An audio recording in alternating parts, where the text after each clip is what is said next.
Olá, eu sou Isa Próspero. E eu sou Bárbara Prince. E esse é o canal literário do blog Sem Serifa. Hoje a gente vai fazer a tag dos livros opostos, que é exatamente o que parece, então vamos logo pra ela. Eu escolhi o primeiro livro que eu lembro de ter comprado, que é essa edição antiquíssima de Tristão e Isolda. É um livro de 67, essa edição é de 84, e eu acho que eu comprei ela em algum sebo, deve fazer uns 13, 14 anos. E foi um dos primeiros livros da minha coleção. O último que eu comprei, eu não deveria ter comprado porque eu já tenho muita coisa pra ler, foi O Príncipe de Westeros e Outras Histórias, que é um livro de contos organizado pelo George R. R. Martin, e por este cara com esta fonte bem pequena, porque ninguém se importa com ele. Principalmente pelo George R. R. Martin, mas eu vou falar sobre isso na resenha. Aliás, eu não quero dar muitos spoilers do livro, porque eu tô na metade apenas, mas eventualmente vai ser uma resenha dele. Estou gostando. O primeiro livro da minha coleção é o primeiro livro que eu li na vida, que é esse aqui do Ziraldo, Cada Um Mora Onde Pode, da coleção Bichinho. Au, que lindo! Que mostra os bichinhos e os lugares onde eles moram. Basicamente essa minhoquinha morando em várias frutas diferentes. E o último livro da minha coleção é o Jurassic Park, que vocês já viram a resenha e o vídeo. Se vocês não viram, vocês estão atrasados. Vocês estão perdendo coisas incríveis. Sério, incríveis.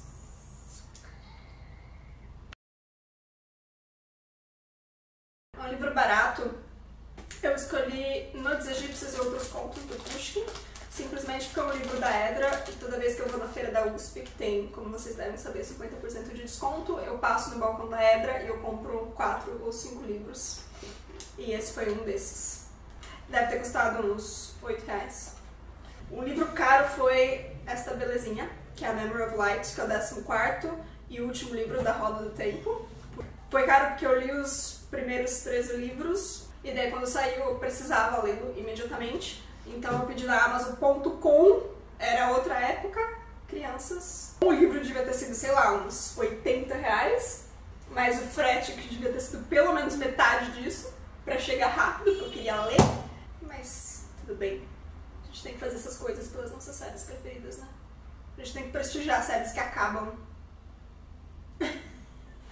Pergunta, você tá achando que o Patrick Rothfuss vai ver o vídeo e vai entender direta? Eu acho que o George R. R. Martin fala, bom, vamos ver o último vídeo do canal Sem Serifa. Oh não! Que indireta! Acho melhor eu escrever. Bom, livro que eu paguei barato foi o Clube da Luta, que eu comprei numa promoção do Submarino no ano passado. Eu paguei R$10. Tinha que comprar 3 livros, R$10 cada um. E esse foi o único que prestou. Ou seja, você pagou R$30 por ele, essencialmente. Não, eu comprei outros 2 livros. Só que só esse era bom. Era um livro que eu queria ler há muito tempo, porque eu já era fã do livro, do filme. E valeu muito a pena. Fiquei feliz. Um livro que eu paguei muito caro foi esta edição de Harry Potter. Vocês achavam que eu não ia mostrar Harry Potter nesse vídeo, vocês são muito inocentes. Eu paguei caro, eu paguei uns R$80 nessa edição, mas ela é maravilhosa porque ela tem estrelinhas na capa. Tem uma ilustração maravilhosa, colorida, que te faz chorar porque te lembra de quando você chegou em Hogwarts. E tem essa ilustração do Snape, com uma citação da Rowling comparando ele com o Drácula. Eu escolhi 2 livros do século XIX, o David Copperfield, do Charles Dickens, e a Jane Eyre, da Charlotte Brontë. O David Copperfield é, se não me engano, o livro mais longo do Dickens. É a história do David, que é o alter ego do Dickens, essencialmente. Ele é um cara que, bom, o Dickens conta a história de vida dele desde a infância até a idade adulta, e o David vira um escritor. Que interessante isso, né? Eu tô zoando do Dickens, mas eu adoro ele, é um dos meus escritores preferidos. E a Kozak lançou esse livro recentemente, numa edição maravilhosa, como todas as edições da Kozak. Recomendo. O Dickens tem um leve problema escrevendo mulheres porque é uma coisa meio romântica, sabe? Do romantismo. Então ou elas são perfeitas ou elas são absolutamente loucas, insanas, velhas do porão, do sótão no caso. Mas pra contrabalancear todo esse universo masculino, eu trouxe a Jane Eyre porque é um livro que já foi chamado de proto-feminista, que é muito bom, que tem uma protagonista extremamente forte, e esse é, aliás, os dois são em primeira pessoa. Enfim, tem resenha desse livro, leiam também porque eu assisti umas 8 adaptações dele, entre filmes e minisséries, então deu um puta trabalho pra fazer essa resenha. O livro como protagonista masculino que eu escolhi é As Aventuras de Pi, que é uma história maravilhosa que todo mundo devia conhecer e refletir sobre. E eu escolhi esse livro porque o Pi é um personagem que a gente conhece muito a fundo, basicamente porque ele tá sozinho com um tigre pela maior parte do livro. Então você sabe todas as reflexões dele, todas as evoluções e todas as falhas dele ao longo da história. É muito bom. Você fica sabendo da infância dele também. Uma vida fantástica de um cara que passou por uns perrengues. E o livro com protagonista feminina é também um livro feminista, um young adult, que é o histórico infame de Frankie Landau Banks, que conta a história da Frankie, que é essa menina que vai para um colégio interno super tradicional, que tem um clubinho do qual só os meninos participam, eles convidam as pessoas e tal. E a Frankie começa a se revoltar com vários aspectos muito machistas da estrutura patriarcal da escola dela, e ela quer fazer as pessoas refletirem e se conscientizarem sobre isso. E aí ela faz umas intervenções artísticas do tipo Eduardo Strur, que tem uma intenção muito boa, mas as pessoas não pegam muito bem o espírito. Pobre Frank é mais uma feminista incompreendida e uma artista incompreendida. Ela é de humanas, né?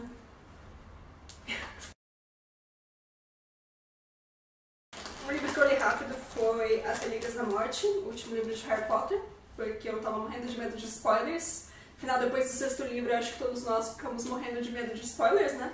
Então eu comprei e eu li acho que em um dia e meio, mais ou menos, de leitura ininterrupta. Parei pra comer e pra dormir um pouco. Isso é isso. E o livro que eu demorei pra caramba pra ler foram os Ensaios de Montaigne, porque eu demoro muito pra ler contos ou ensaios ou qualquer coisa que não seja uma história inteira, porque eu começo a ler, eu leio um conto e daí eu penso, não, agora eu preciso reservar, sei lá, mais 1 hora da minha vida pra ler o próximo, e daí eu só não começo a ler nunca. Daí eu demorei pra caramba pra ler cerca de 1 ano e meio, porque eu também desisti por, sei lá, uns 5 meses. Desisti não, né? Deixei ali do meu ladinho, marcadinho, por uns 5 meses. Mas eu terminei e tem resenha dele e é maravilhoso, é muito bom. Eu demorei também porque ele é um pouco denso, mas vale muito a pena, muito interessante. O livro que eu li muito rápido, que é uma raridade, foi Azul é a Cor Mais Quente, que é uma história em quadrinhos da Julie Marot, eu acho. Essa é uma história muito intensa e que não tem muita interrupção na linha dela, então você só vai lendo e não consegue basicamente largar o livro. É uma história de amor muito bonita, eu recomendo pra todo mundo. Tem uma resenha, eu recomendo inclusive pra quem já viu o filme e acha que já tá bom, porque é muito diferente. A proposta da HQ é bem diferente da proposta do filme. Eu leria. Então tá. E o livro que eu demorei pra ler foi O Corcunda de Notre Dame, que eu gostei muito, mas ele é um pouco grande pra mim. E ele é grande fisicamente também, então eu tinha preguiça de carregar ele na rua e acabava priorizando alguns outros livros. Já ouvi essa história antes. Eu acabei fazendo um esquema com uma amiga minha de vamos ler X capítulos por semana pra gente não largar o livro e continuar lendo. Ele também é denso, tem uns capítulos chatíssimos sobre arquitetura, porque Victor Hugo, de acordo com a minha teoria, ele queria que as pessoas lessem os ensaios de arquitetura dele, ninguém lia, daí ele falou, vou enfiar dentro de uma história muito boa. Ele fez isso, de vez em quando está no meio da história muito boa, você tem que ler sobre as reformas que a Catedral de Notre Dame já sofreu. Who cares? Coitado do Hugo. Ele se importava tanto. Só ele. Só ele. Um livro com uma capa bonita, eu não trouxe eles, porque são cerca de 15 que eu tenho lá em casa. São todos os livros que a Record lançou do Bernard Cornwell, que eu acho as capas maravilhosas, sensacionais. Eu só compro esses livros em português porque eu gosto de vê-las todas na estante lindas, do mesmo tamanho, de várias cores. Um arco-íris de homens se matando. Que é basicamente sobre o que são os livros dele. Um livro com uma capa feia. Foi bem difícil escolher apenas um entre as 13 capas feias da Roda do Tempo que eu tenho em casa. por fim, assim, são todas péssimas. Eu escolhi essa porque essa é sensacional. Assim, o problema das capas da Roda do Tempo é que alguém fez... Eu sinto que alguém fez um resumo bem por cima do que era a obra, mas deixou de fora alguns detalhes essenciais. Por exemplo, o gênero da obra, que é uma fantasia épica e não um soft porn. E a idade dos personagens, que tem cerca de 20 e poucos anos e não 45. Então aqui nós temos o Rand nessa pose de Fábio. Olha isso. De Fábio? Fábio. O que é isso? Pose de Fábio. Olha essa camisa aberta. O que tá acontecendo aqui? Baixou Ian Malcolm, né? É tudo péssimo, tudo péssimo. A Memory of Light é um pouco melhor. Tem o Rand. Ah, aliás, reparem lá. O cara era pra ser mais ou menos assim, ó. O que tá acontecendo? Mas eu gosto delas, por serem todas zoadas. Eu acho bem engraçado. Gosto de tê-las na casa. O livro com a capa bonita, que eu queria mencionar, eu não trouxe também. Essas são as minhas edições dos contos dos irmãos Grimm da Kozak Naif, que foram feitas todas coloridinhas com ilustrações de cordel. É maravilhoso. Vem num box com 2 livros, enfim, tudo bonito, né? Essa capa também é bem bonita, né? Verdade. Essa também pode ser mostrada como um exemplo de capa linda, como todos os da coleção de clássicos da Zahar, que a gente adora. Não que a gente esteja atrás de parceria, né? Mas... a gente adora. E o livro com a capa feia é essa edição de Admirável Mundo Novo, do Aldous Huxley, da editora Globo. Tem uma imagem que eles compraram no banco de imagens, mas era pequena demais. Mas eles falaram, vai essa mesmo, deixa ela pequenininha no meio da capa. E por algum motivo, é uma coisa que parece meio que um androide, mas não tem nenhum androide nesse livro. Eu não sei o que isso representa. Você não perdeu o androide? Eu só mantenho esse livro na minha estante porque ele é muito bom, sabe? Não vou me desfazer dele. Quem sabe se a Zahar fizer uma edição de clássicos com uma capa bonita, eu dou esse aqui pra alguém que não tenha muito senso estético. Eu escolhi um livro que eu também demorei bastante pra ler, mas valeu bem a pena, que é O Grande Sertão Veredas. É um livro maravilhoso, mas que deu bastante trabalho para ler. Eu não li tanto a literatura nacional como gostaria e deveria. E esse foi o primeiro livro do Guimarães que eu li, que eu não li Sagarana. Quem leu Sagarana? A Bia. Beijo, Bia. Um livro estrangeiro, são muitos, então eu peguei um que estivesse na moda. Eu sou dessas, que aproveito o momento. Eu escolhi O Pequeno Príncipe, porque eu tenho a ediçãozinha em francês, que eu nem consigo mais ler. Mas é bonitinho pra caramba e é um livro maravilhoso, né? Assim, se vocês não leram O Pequeno Príncipe... Vocês estão errados. Vocês estão errados. E aproveito que agora entrou em domínio público esse ano, então tem várias edições novas e algumas bem bonitinhas. É lindo, é lindo, é lindo. O livro nacional que eu escolhi pra mostrar é a lição de anatomia do temível Dr. Luizon, do Enéas Tavares. Beijos, Enéas. Eu escolhi esse livro porque ele é muito nacional. É uma história que se passa no Brasil, com personagens da literatura brasileira, relidos num cenário steampunk. E o livro estrangeiro que eu escolhi é da Islândia, e eu aposto que vocês não têm um livro da Islândia.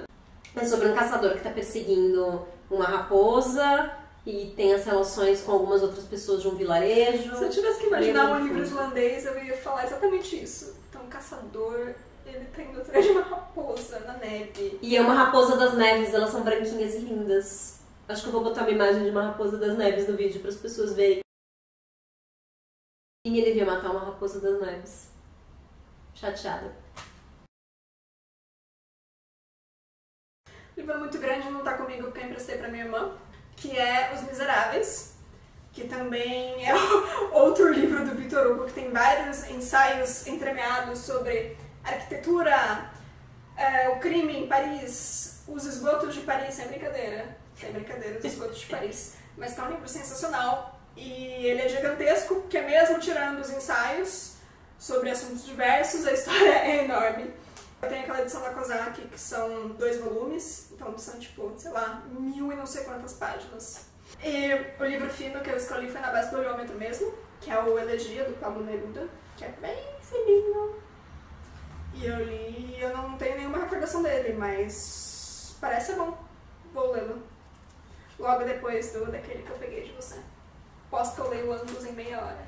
Ambos. Ambos. É um desafio. Não. Desafio literário da Isa. Meu livro é enorme, eu também não trouxe. Já mencionei que eu tenho dor nas costas. É a minha edição das Crônicas de Nárnia, da Martins Fontes, que tem os 7 livros, que foram espremidos numa mancha enorme, com uma margem pequena, e mesmo assim o livro tem umas 900 páginas. Eu li tudo nessa edição quando eu tinha uns 16 anos, acho. E não tinha dor nas costas. E não tinha dor nas costas, não pegava ônibus. Era uma vida feliz, daquelas pessoas que conseguem ficar acordadas e não tem nada pra fazer à tarde. Eu lia bastante. Eu tenho lembranças dessa época. E o livro pequeno que eu escolhi foi o Guia do Mochileiro das Galáxias, do Douglas Adams, que é tão curtinho que dá gosto de carregar por aí. Na verdade, ele não é tão curto. Ele também tá esmagado ao máximo na mancha. Mas ficou pequeno, então cabe na sua bolsa, você fica feliz, tem a impressão de que vai ler rapidinho. E é um livro muito bom, é muito engraçado. Como história toda na saga, as histórias meio que vão do nada pra lugar nenhum, mas os trechinhos e as piadinhas particulares que ele faz são muito boas. O livro de ficção, eu achei, é uma categoria muito vaga, né? Então eu escolhi na base de... Olha que coisa bonita que tem aqui, que eu não mostrei ainda. 20 Léguas Submarinas, do Júlio Verne. E também é um livro de ficção, porque Júlio Verne é muito ficção especulativa. Criar coisas muito loucas e muito legais e... Tipo, o cara foi basicamente o inventor da ficção científica, junto com nossa amiga Mary Shelley. É um livro de não ficção, é essa biografia da Catarina Grande, pelo Robert K. Massey, que é um cara que já escreveu outras biografias de czares russos. Ele foi lançado pela Rocco, com essa mesma capa, eu acho. E é um livro maravilhoso. O Massey escreve biografias como se fossem romances, quase. Tipo, tem muita pesquisa histórica e ele investiga muitas fontes primárias e secundárias, é tudo muito bem pesquisado, mas ele escreve de um modo que te envolve, assim, profundamente. Eu recomendo pra todo mundo. Eu fiz a resenha desse livro e eu elogiei pra caramba. Leiam a resenha, leiam o livro, mesmo que vocês não se sintam particularmente fascinados pela Rússia do século XVIII, que eu não entendo, quem não é fascinado pela Rússia do século XVIII, mas, assim, ela foi uma mulher excepcional, que teve uma vida incrível, então é bem legal. E pra quem gosta de romances históricos de modo geral, ele fala também muito da Europa da época, então não é um livro só sobre a Rússia, assim, tem muitas conexões e interconexões aí. Aquela estátua em cima da pedra, é o Pedro Grande? É. Essa é a maior pedra já movida, Sim, pelo homem. ela que encomendou. Esses russos fazem umas coisas loucas, né? O livro de ficção que eu escolhi foi O Silêncio das Montanhas, do... não sei falar o nome dele. Khaled Hosseini? Eu falo assim. Eu também. Então tá. O terceiro livro do autor se passa no Afeganistão também, como os anteriores, mas também em alguns outros países, incluindo acho que Grécia e Itália e Estados Unidos. Ele se aprofunda muito nos personagens e nas histórias. Ele cria umas histórias que ficam na sua cabeça pra sempre, assim, os personagens também muito marcantes. Gosto muito dos livros dele. Escolhi esse livro em oposição ao livro de não ficção que eu vou mostrar, que é A Filha do Contador de Histórias, que também se passa no Afeganistão. Eu não sou muito apegada com livros de não ficção, esse é o único que eu li esse ano, mas eu gostei muito. É uma jornalista de origem afegã, ela é inglesa de origem afegã, que vai ao Afeganistão para procurar as origens dela, para procurar entender o povo e o país dela, e ela retrata o Afeganistão em diferentes épocas e muito de perto. A gente fez uma semana do Islã um tempo atrás. Vejam os posts sobre isso. Gostaria de prefaciar dizendo que eu não acho que meloso é necessariamente uma coisa ruim. Eu gosto de romances bem escritos, mesmo os melosos, então eu escolhi Canção de Aquiles, que é um livro extremamente romântico, com momentos, digamos, melosos, mas que é simplesmente lindo e maravilhoso e um dos melhores romances que eu já li. Um livro com ação, polemizando, né? Vamos polemizar. Eu vou falar Dan Brown, que eu gosto muito do Dan Brown. Eu li uns 3, 4 livros dele. São livros para você ler rapidamente, assim, em 2, 3 dias na praia. Mas são muito gostosos, tem muita ação e são muito divertidos. O livro meloso que eu escolhi é Lua Nova, da Stephenie Meyer, nessa edição do tempo em que eu classificava meus livros. Escolhi esse livro meloso porque ele resume a chatice que é um drama adolescente. E olha que eu gosto muito de protagonistas adolescentes. Quem lê o blog sabe que eu leio bastante. Mas esse livro em específico, dentro dessa série em específico, é terrível. Meu namorado vampiro que fica me olhando enquanto eu durmo foi embora pelo meu próprio bem. Acho que vou morrer. Isso não é um drama adolescente, isso é um drama de gente trouxa, né? Isso. Livro meloso em excesso. Estou usando meloso no sentido pejorativo. E o livro de ação que eu escolhi é O Herdeiro do Império, do Timothy Zahn, que é um livro de Star Wars, o primeiro de uma trilogia super clássica. E ele é muito legal porque tem várias cenas em que o Luke tá fugindo de alguém que tá perseguindo e tentando matar ele, em que o Luke tá preso no espaço, a Leia tá fugindo nas costas de um Wookiee. Basicamente pessoas... Star Wars, né? É, exato. Pessoas fugindo... E às vezes elas estão em nave atirando em outras naves. É bem legal, é rápido de ler, as cenas de ação são muito boas e muito bem escritas, eu gostei. Um livro que me deixou feliz foi um livro que será relançado pela editora Aleph muito em breve, acho que nos próximos meses, que é O Portal do Tempo, que é um livro de Star Trek. Eu nunca tinha lido um livro de Star Trek. Fiquei surpresa, porque é um livro bem legal, com caracterizações muito boas. Ele só me deixou feliz porque eu adoro Star Trek, e você lê o livro como você está assistindo a um episódio estendido, uma coisa assim. Então você só fica feliz, você só fica dando risada quando o Bones fala alguma coisa pro Spock. E daí o Kirk faz uma piadinha tosca e todo mundo é muito perfeito. Um livro que me deixou triste foi O Idiota, do Dostoiévski, que na minha opinião é o livro mais triste do Dostoiévski. Não que os outros sejam alegrinhos, mas esse aqui especialmente é daqueles livros que você termina e fala: meu Deus, a humanidade é terrível e as pessoas são só ruins, ruins. E se existe alguma pessoa boa, ela é destruída pelos outros. É muito triste. Eu fechei e encarei o nada, assim, por uma meia hora. Um livro que me deixou muito feliz foi O Último Guardião, que é o último livro da série Artemis Fowl. Eu fiquei tão triste que acabou. Então, é aquele tipo de coisa que você fica triste porque uma das suas séries favoritas acabou, mas ao mesmo tempo o final é tão bonito.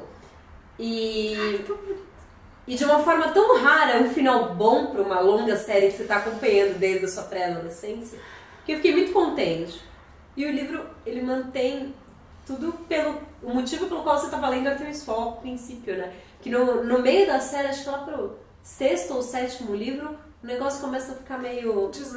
Desanda, perde o ritmo. Mas esse livro não, ele te lembra por que você gosta de Artemis Fowl. Porque você gosta dos personagens, especialmente. Uhum. Se vocês não leram Artemis Fowl, façam um favor pra vocês mesmos. Saiam na internet e vão ler Artemis Fowl. Fecha o vídeo. Vai embora. Show. E um livro que me deixou triste, que é um livro muito bom, é A Canção de Aquiles. Eu raramente choro com o livro, apesar de eu ficar muito triste, internalizar. Com A Canção de Aquiles eu chorei como se eu fosse um neném. Porque você gosta tanto dos personagens, e é tudo tão bonito, tão bem escrito, e por que eles estão sofrendo tanto? Posso confirmar que é coisa rara a Bárbara chorar. De modo geral, ela é uma pedrinha. Uma pedrinha sem sentimentos. Eu sou muito durona. Mas esse livro tende a quebrar as pessoas. Eu convenci, acho que mais umas 4 ou 5 pessoas a lerem este livro e todas elas ficaram destruídas no final, então considero minha missão cumprida na Terra. Eu dei esse livro de presente para um amigo meu e ele disse que é o melhor presente que ele já ganhou na vida. Que bom, eu gosto quando a coisa se espalha. Então essa foi a tag de livros opostos. A gente tá devendo uma tag que a nossa amiga Cláudia, do Tô Lendo, marcou a gente. Mas não fizemos ela ainda porque é meio gigante e teremos a participação da excelentíssima Gi Pausa Dramática. Então, em breve, ela aparecerá também. Enquanto não sai mais vídeo, se vocês ainda não sabem, a gente tem também um Tumblr em que a gente posta as traduções em texto de um podcast muito legal de ficção científica chamado Welcome to Night Vale. Quer explicar o que é Welcome to Night Vale? Como explicar o que é o Welcome to Night Vale? É um podcast de ficção que é feito na forma de um programa de rádio. Então você ouve o programa de rádio de uma cidadezinha americana fictícia, como se você estivesse lá na cidadezinha ouvindo, mas é uma cidadezinha onde coisas estranhas acontecem. Onde existem parques para cães, em que cães não são permitidos, onde existem relógios que não funcionam, torres invisíveis, entre outras muitas coisas. E uma nuvem cintilante que domina todo mundo, entre outras coisas muito, muito bizarras. Temos uns 30 episódios lá já traduzidos, já tem uns 60 episódios lançados, mas a gente não consegue dar conta. Vale muito a pena ouvir alguns episódios do podcast e a gente deixa lá a tradução por escrito para quem não está acostumado a escutar em inglês. Mas tem as transcrições também em inglês, então dá para continuar para sempre. É isso. Aproveitem também e lembrem de curtir o vídeo, acompanhar o canal e também de passar lá no blog para ler nossas resenhas. Até a próxima! Até!